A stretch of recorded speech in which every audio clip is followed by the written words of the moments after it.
Today, we are going to talk about a story that completely flips a famous chapter of history on its head. It's all about the Spanish conquest of the Americas, but our main character is someone you've almost definitely never heard of, a black conquistador named Juan Garrido. So, just for a second, picture a Spanish conquistador. What comes to mind? You're probably thinking of the armor, the helmet, the whole vibe, and let's be honest, the person probably looks a certain way in your head, right? Yeah, for most of us, the image that pops up is someone like this guy, Juan Ponce de Leon, a white European explorer, a soldier fighting for Spain. That's become the default image for that entire period of history. But what if I told you that one of the very first men to hold the title of conquistador, someone who fought right alongside all those famous figures, was a free man from West Africa? His name was Juan Garrido. And yeah, you heard that right. Born in Africa, he was right in the thick of it, participating in the Spanish campaigns all across the Caribbean and deep into Mexico. He wasn't just on the sidelines. He was a soldier, an explorer, a pioneer. And the best part? We know his story not because of some legend, but from his own words, his own testimony, which has been preserved for centuries in Spanish legal documents. His life totally challenges the simple narrative we're used to, showing us a reality that's way more complex and, frankly, way more interesting. So you're probably asking, how in the world did a man from West Africa become a Spanish conquistador? Well, his journey starts not with capture, but with a choice. Garrido was born somewhere in West Africa right around 1480. Now, this was a time of huge change, with Spanish and Portuguese ships starting to make contact and build trade routes all along the coast. And this is the crucial part, and it comes directly from him. In a legal document, he made it crystal clear that he traveled to Lisbon, Portugal, of his own will. This isn't a story about enslavement, it's a story of a free man who chose to go to Europe to find a new life. And he wasn't totally unique in this. Back then, in big cities like Lisbon and Seville, there were already communities of free Africans working as sailors, craftsmen, and laborers. Garrido was part of this forgotten flow of people chasing opportunity in a newly connected world.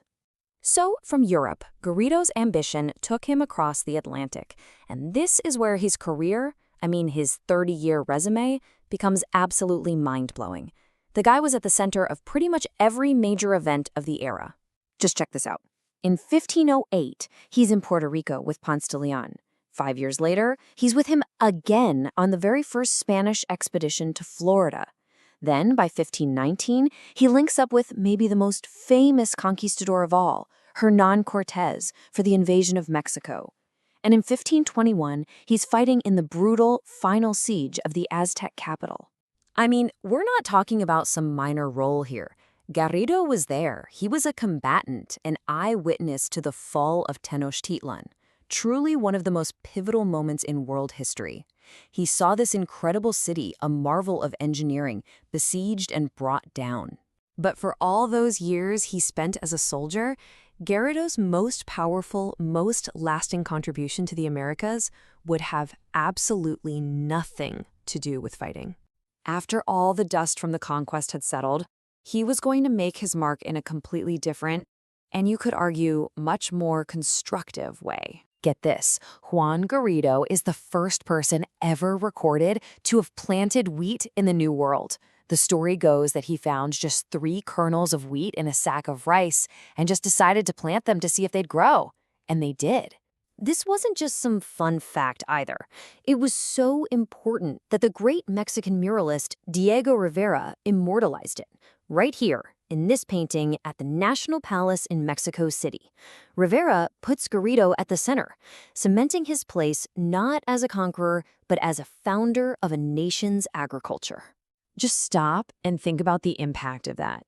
From those 3 little kernels of wheat came the bread, the pasta, all the staples that would go on to completely reshape the food and farming of both North and South America. That's a massive legacy from one man's simple experiment. So what happens to a guy like Garrido after the wars are all over? Well, he settled down, but he definitely didn't just fade away. Instead, he fought one last battle, this time with paperwork. He fought for recognition. He became a resident of the new Mexico City, which was built right on the ruins of the Aztec capital he helped conquer. He got married, had kids, and even held a government job as a doorkeeper for the city council. By all accounts, he was a regular, integrated citizen of this new society. And yet, he felt like he'd gotten a raw deal. After more than 30 years of service, he believed the Spanish crown had basically forgotten about his sacrifices and his contributions, a story many veterans can probably relate to. So on the left, you see his famous commander, Cortés, but on the right, that's Garrido's power move. In 1538, he filed something called a Probanza. It was basically a formal petition, a letter to the King of Spain himself, laying out his service record and asking for what he was owed. And this document is why we know his incredible story today. In it, he lists all his military campaigns, but he also makes a special point to highlight his agricultural achievement.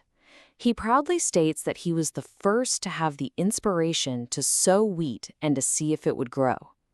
He knew that this act of creation was just as important as anything he did in battle. So at the end of the day, why does one man's story matter so much? Because it just shatters that simple stereotype of the conquistador. It shows us that free Africans had a role and agency from the very, very beginning of modern American history. His life, which spanned Africa, Europe, and the Americas, is this powerful reminder that our past is always more complex, more surprising, and way more diverse than the simple stories we're often told. For hundreds of years, Juan Garrido's name and his incredible life were just buried in an archive, almost totally forgotten. It really makes you wonder, doesn't it? If a story this amazing could be missed for so long, whose stories are we still missing? What other histories are out there just waiting to be discovered?